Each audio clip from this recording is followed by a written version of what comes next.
మిగిలిన వానరులు అక్కడ ఉన్నారు. దక్షిణ దిక్కుకు వెళ్ళవలసినటువంటి వానరులలో ఉన్న హనుమని సుగ్రీవుడు వెనక్కి పిలిచారు. పిలిచి హనుమతో అంటున్నారు, ఈలోగా రామచంద్రమూర్తి అడిగారు, నాకు చాలా ఆశ్చర్యంగా ఉంది, నీకు ఈ భూమండలం అంతా ఇన్ని ప్రాంతాలు ఎలా తెలిసాయని అడిగారు. గట్టిగా చెప్పకూడదు రామా, నన్ను వాలి చంపడం కోసమని వెంట తిరిగినప్పుడు 4 మంత్రులతో కలిసి భూమండలం అంతా పారిపోయాను, అప్పుడు చూశాను ఇవన్నీ. ఆయన ఎంత బలవంతుడో చూడండి పారిపోవడంలో కూడా. చిట్ట చివరికి హనుమ నాతో చెప్పారు, ఎంతకాలం ఇలా పరిగెడతావు, ఋష్యమూక పర్వతం మీదకైతే వాలి రాలేడు, అందుకని అక్కడ ఉండు అని చెప్పారు. అప్పటి నుంచి ఋష్యమూక పర్వతం మీద ఉంటున్నాను, అందుకని నాకు ఈ భూమండలం గురించి జ్ఞానం కలిగింది అని చెప్పారు. తర్వాత హనుమని పిలిచారు. విశేషేణతు సుగ్రీవో హనుమత్యర్థముక్తవాన్ సహి తస్మిన్ హరిశ్రేష్ఠే నిశ్చితార్థోర్ధ సాధకే. ఇన్ని కోట్ల వానరములను 4 దిక్కులకి పంపించినప్పటికీ అర్ధసాధకుడైన వాడు, సీతమ్మ జాడ కనిపెట్టగలిగిన వారు హనుమ ఒక్కరే అని సుగ్రీవుడి యొక్క నమ్మకం. నా భౌమౌ నాంతరిక్షేవా నాంబరే నామరాలయే నాప్సువా గతి సంగంతే పశ్యామి హరిపుంగవ. దేవలోకాలలో కాని, ఈ లోకాలలో కాని, గంధర్వలోకాలలో కాని నీకు తెలియని ప్రాంతం, నీకు తెలియని వాళ్ళు ఎవ్వరూ లేరు. అందుకే కిష్కింధకాండలో ఉన్నటువంటి హనుమ యొక్క వైభవాన్ని విన్నంత మాత్రం చేత హనుమ యొక్క అనుగ్రహం కలుగుతుంది. ఇందులో ఆయన ఓ మాట అంటున్నారు, గతిర్వేగశ్చ తేజశ్చ లఘవంచ మహాకపే. నీకు విశేషమైనటువంటి వేగం ఉంది, గొప్ప గతి తెలుసున్నటువంటి వాడివి. లాఘవంచ మహాకపేహే, దూకడం కూడా తెలుసున్నటువంటి వాడివి. పితుస్తే సదృశం వీర మారుతస్య మహౌజస. నీవు నీ తండ్రి అయిన వాయువుకి ఎంత గమనశక్తి ఉందో, ఎంత వేగం ఉందో అంత వేగం ఉన్నవాడివి. త్వయ్యేవ హనుమన్నస్తి బలం బుద్ధి పరక్రమ దేశకాలానువృత్తిశ్చ నయశ్చ నయపండిత. నీవు దేశకాలములను బాగా తెలుసున్నవాడివి. ఎక్కడ ఏది చెయ్యాలో, ఏ సమయంలో ఏది చెయ్యాలో తెలుసున్నటువంటి బుద్ధి పరాక్రమము ఉన్నటువంటి వాడివి. ఇది లేనివాడు బుద్ధి ఉంటే సరిపోదు, పరాక్రమం ఉండాలి. పరాక్రమం ఉంటే చాలదు, బుద్ధి ఉండాలి. బుద్ధి పరాక్రమము ఉండి ఎక్కడ ఏది చెయ్యాలో అది చెయ్యాలి. అందుకే శ్రీరామాయణంలో గొప్పతనం ఏమిటో తెలుసా అండి, ఇంత బలం ఉన్న హనుమ పిల్లి పిల్లగా లంకలో తిరగడం. ఆయన పిల్లి పిల్లంత వారై తిరిగారు. వృషదంశక మాత్రస్సన్ బభూవా దురదర్శన అంటారు.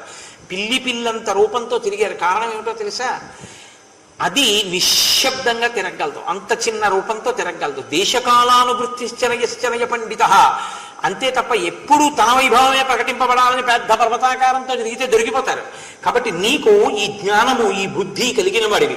కాబట్టి హనుమా, నీ వలననే ఈ కార్యము సాధింపబడాలి. అప్పుడు సుగ్రీవుడికి హనుమ మీద ఉన్న నమ్మకం ఎంతో చూశారు రామచంద్రమూర్తి.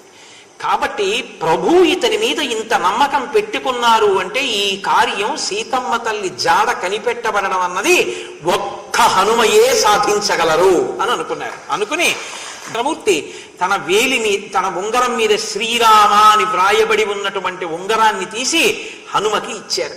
హనుమ, మిగిలిన వాళ్ళు ఎవరైనా వెళితే సీతమ్మ అనుమానించి మాట్లాడదు. ఈ నా ఉంగరం నీ చేతిలో ఉన్న కారణం చేత.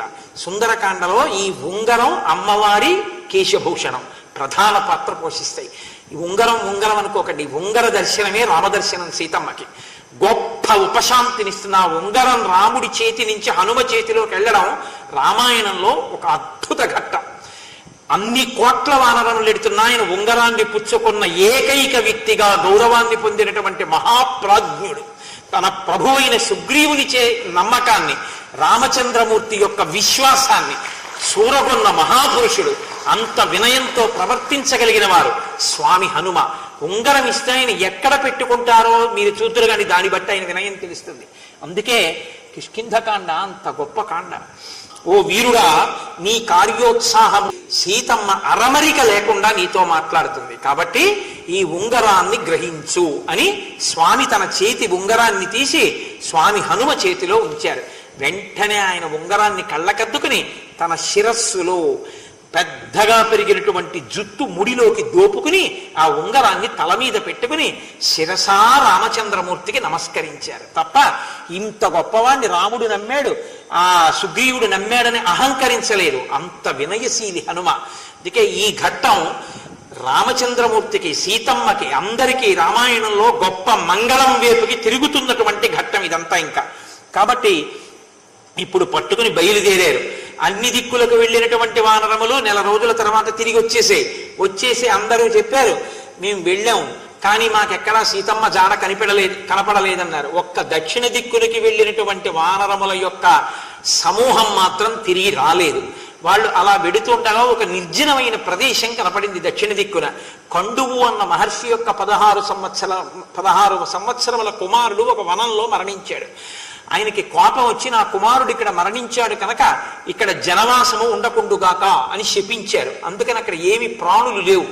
వాళ్ళ వనంలో తిరుగుతున్నప్పుడు వాళ్ళకి మిక్కిలిగా దాహం కలిగింది. అక్కడ ఒక రాక్షసుడు కనపడితే రావణుడు అనుకుని అంగదుడు మర్దించాడు.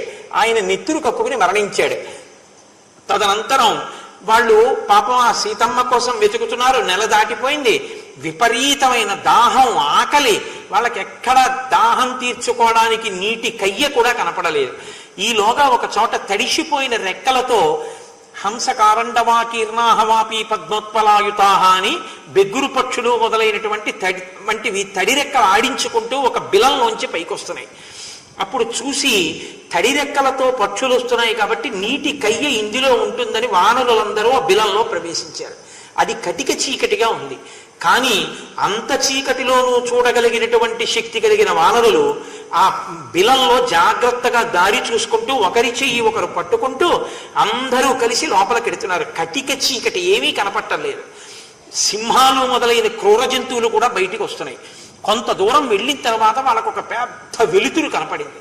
ఒక పెద్ద వనం కనపడింది. వాళ్ళ వనంలో చూసేటప్పటికి ఒక గొప్ప సరోవరం, అందులో చేపలు, తాబేళ్లు, పెద్ద పెద్ద చెట్లు, పళ్ళు, వాటికి తేనె పట్లు, అక్కడే బంగారముతో అమర్చబడినటువంటి గొప్ప గొప్ప ఆసనములు, తల్పములు.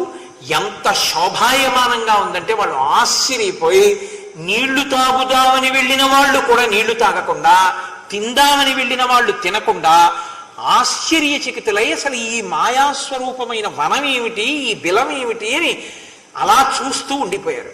ఇంతలో వారికి తాను దృష్ట్వా భృశసంత్రస్తాః చీరకృష్ణాజినాంబరాం తాపసీం నియతాహారాం జ్వలంతీమివ తేజసా. చీరకృష్ణాజినాంబరం కట్టుకుని ఉన్నటువంటి ఒక తాపసి మిరుపు తీగ ఎలా ఉంటుందో, అగ్ని యొక్క శిఖ ఎలా ఉంటుందో అటువంటి తల్లి ఒక ఆవిడ దర్శనమైంది. వాళ్ళు అభివాదం చేసి ఆవిడ్ని, అమ్మ మేము ఆకలి తప్పులతో ఉన్నాం, మేము ఇలా, మీరెవరు, ఎందుకు వచ్చారు అని అడిగింది. హనుమ ఎక్కడెక్కడ రామకథ ఎంత చెప్పాలో అంత చెప్తూ ఉంటారు. ఆ తల్లితో తాము ఏ కార్యం మీద బయలుదేరారో, దశరథ మహారాజు గారి పుత్రులైనటువంటి రామలక్ష్మణులు అరణ్యవాసానికి వచ్చి సీతమ్మ జాడ తెలియకుండా రాక్షసుడు అపహరిస్తే ఆ జాడ కనిపెట్టడం కోసం సుగ్రీవుడి పనుపున అన్ని దిక్కులకు పంపబడిన వానరులలో దక్షిణ దిక్కునికి అంగదుని నాయకత్వంలో వచ్చిన మేము సీతమ్మ తల్లి జాడ వెతుకుతూ ఆకలి దప్పులకు లోనైన వాళ్ళమై తడిరెక్కలతో కూడిన పక్షులు బిలంలోంచి పైకొస్తుంటే ఇక్కడ నీళ్లు దొరుకుతాయని లోపల ప్రవేశించామమ్మా, మాకు ఆకలిగా ఉంది తల్లి, బిలమేమి అని అడిగారు. అడిగితే ఆ తల్లి చెప్పింది. అప్పుడు అన్ని చెప్పింది. ఇక్కడ పూర్వం ఒక దానవరాజు అయినటువంటి మయుడు అనబడేటటువంటి ఆయన ఉండేవాడు. ఆయన బ్రహ్మగారి గురించి గొప్ప తపస్సు చేశాడు. బ్రహ్మగారు ప్రత్యక్షమై నీకు ఏం కావాలి అని అడిగాడు. ఆయన నాకు గొప్ప శిల్పశాస్త్రం రావాలి అన్నాడు. ఆయన ఆ శిల్పశాస్త్రాన్ని శుక్రాచార్యుల వారి నుండి పొంది ఆయన అప్పటి నుంచి దానవులకు అందరికీ భవనములను నిర్మాణము చేశాడు. అటువంటి మయుడు ఇంత గొప్ప భవన ప్రాంగణాన్ని ఇక్కడ నిర్మించి హేమ అనబడేటటువంటి ఒక అప్సరసతో ఆయన ఇక్కడ గడుపుతూ ఉండేవాడు. ఆయన ఆ అప్సరస యందు అనురక్తి కలిగి ఉండడాన్ని సహించినటువంటి ఇంద్రుడు ఆ మయుణ్ణి సంహరించాడు. ఆ మయుడు ఈ భవన ప్రాంగణాన్నంతటినీ హేమకిచ్చాడు. హేమ స్వర్గలోకానికి వెడుతూ దీనికి కాపుగా నన్నుంచింది. నా పేరు ఇక్కడ స్వయంప్రభ అనబడేటటువంటి పేరు కలిగిన నేను ఈ గుహనంతటినీ కూడా, ఈ ప్రాంగణాన్ని, భవనాన్ని రక్షణ చేస్తూ ఉంటాను. నేను మేరుసావర్ణి యొక్క కుమార్తెని అని చెప్పి ఇమాన్యభ్యవహార్యాణి మూలాని చ ఫలాని చ భుక్త్వా పీత్వా చ పానీయం సర్వం మే వక్తుమర్హత. మీరు ఇక్కడ ఉన్నటువంటి ఈ కందమూలాల్ని తిని నీరు తాగండి అని ఆ వచ్చినటువంటి వానరములకు పెట్టింది. ఆయన ఆ వచ్చినటువంటి వాళ్ళందరూ ఆ పళ్ళు తాగి, ఆ పళ్ళు తిని, కందమూలములను తిని నీళ్లు తాగి ఉపశాంతి పొందారు.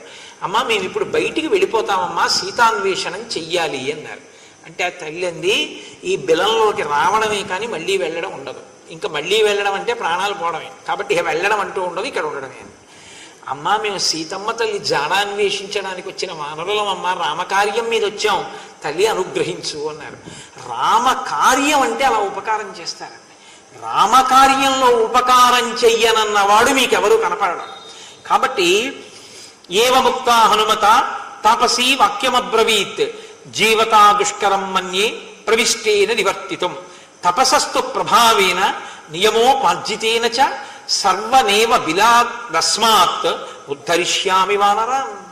నేను అనేకమైన నియమములను పాటించి చేసినటువంటి తపస్సుని ఫలంగా పెట్టి ఇందులోకి వస్తే ఇంకా బయటికి వెళ్ళడం సాధ్యం కాదు. కాబట్టి మీరు రామకార్యం మీద సీతాన్వేషణానికి వచ్చిన వానరులు కాబట్టి మిమ్మల్ని నేను పైకి దింపేస్తాను అని మీ అందరూ కన్నులు మూసుకోండి అండి. వాళ్ళందరూ కళ్ళు మూసుకున్నారు. మూసుకున్న తర్వాత తల్లి తన తపశ్శక్తితో వాళ్ళందరినీ బయటికి వెళ్ళిపోయేటట్టుగా చేసింది. ఇప్పుడు బయటికి వెళ్ళినటువంటి వానరాలు అన్నీ కలిసి కూర్చుని చూసాయి. వసంత ఋతువు వచ్చినటువంటి చిహ్నాలు వాళ్ళకి కనపడ్డాయి. కనపడితే నెల దాటిన తర్వాత తిరిగి వస్తే చంపేస్తానన్నాడు. కాబట్టి ఇప్పుడు అంగదుడు అన్నాడు. అంగదుడు కొంచెం ఆవేశపూరితమైనటువంటి మనస్సు ఉన్నవాడు రామాయణంలో. కాబట్టి ఆయన అన్నాడు, వెనక్కి విడితే ఎలాగో నా పినతండ్రి నన్ను చంపేస్తాడు, నా పినతండ్రికి నేనంటే ఇష్టం లేదు. ఒక్కొక్కడు చూడండి, చిన్న కష్టం వచ్చిందనుకోండి, ఇంకా వెంటనే ఆ కష్టాన్ని అడ్డుపెట్టి అవతల వాడిని క్యారెక్టర్ అసిసినేషన్ అంటారు. ఆయనలో ఉన్నవన్నీ చిలవలు పలవలు చేసేసి ఓహో తప్పుల కింద చెప్పేస్తారు. అటువంటి అతిగా స్పందించేటటువంటి లక్షణం ఉన్నవాడు అంగదుడు. కాబట్టి నచాహం యవ్వరాజ్యేన సుగ్రీవేణాభిషేచిత నరేంద్రాణాభిషిక్తోస్మి రామేణాక్లిష్టకర్మణ. అసలు సుగ్రీవుడు నాకేం యవరాజ్య పట్టాభిషేకం చేయలేదు. రామచంద్రమూర్తి చెప్పారు నాకు యవరాజ్యం ఇమ్మని, అందుకునిచ్చాడు. మా పినతండ్రికి నేనంటే ఇష్టం లేదు, నేనన్నా నా తండ్రి అన్నా ఆయనకి ఇష్టం లేదు. అటువంటి వాడు నన్ను ఎప్పుడు చంపుదామా అని చూస్తున్నాడు. ఇప్పుడు ఇంకా నెల అయిపోయిన తర్వాత వెనక్కెడితే నన్ను బతకలిస్తాడా? ఎలాగో చంపేస్తాడు. నపూర్వం బద్ధవైరోమాం రాజా దృష్ట్వా వ్యతిక్రమం ఘాతయిష్యతి దండేన తీక్ష్ణేన కృత నిశ్చయ. కాబట్టి నన్ను ఎలాగో చంపేస్తాడు. కాబట్టి తిరిగి వెళ్ళడం ఎందుకు? వెళ్లకుండా ఇదిగో ఇక్కడ సముద్రం కనపడుతోంది కదా, ఈ సముద్రంలో పడిపోయి నేను ప్రాణాలు విడిచిపెట్టేస్తాను అన్నాడు. అందరం విడిచిపెట్టేద్దాం, నన్నేమిటి అందరినీ చంపేస్తాడుగా, ఎందుకు తిరిగి వెళ్ళడం? కాబట్టి వెళ్ళద్దు సుగ్రీవుడి దగ్గరికి అన్నాడు. తారుడన్న వానరుడు లేచి అన్నాడు, నిజమే అంగదుడు చెప్తున్నది, మనం వెనక్కి వెళ్లే కన్నా ఈ బిలంలోకి ఎవరూ ప్రవేశించలేరు. కాబట్టి మనం హాయిగా మళ్ళీ బిలంలోకి వెళ్ళిపోతాం. విడిపోయి అక్కడ ఆ స్వయం ప్రభా బిలంలో చక్కగా అన్ని కందమూలాలు దొరుకుతున్నాయి, తేనె దొరుకుతోంది, నీళ్లు దొరుకుతున్నాయి. సుఖంగా అక్కడే ఉందాం, అక్కడే తిందాం, అక్కడే తాగుదాం, ఎప్పుడు చావు వస్తే అప్పుడు తాగుదాం, తప్ప వెనక్కి వెళ్ళి చావమని ఎవడు చెప్పాడు? కాబట్టి అందరం ఇందులోకి వెళ్ళిపోదాం అన్నారు. వానరులు కదండి, చపల చిత్తులు. అందరూ నిజమే అంటే నిజమే అన్నారు. రండి మళ్ళీ వెళ్ళిపోదాం, స్వయం ప్రభా బిలంలోకి సంతోషంగా ఉందాము అన్నారు.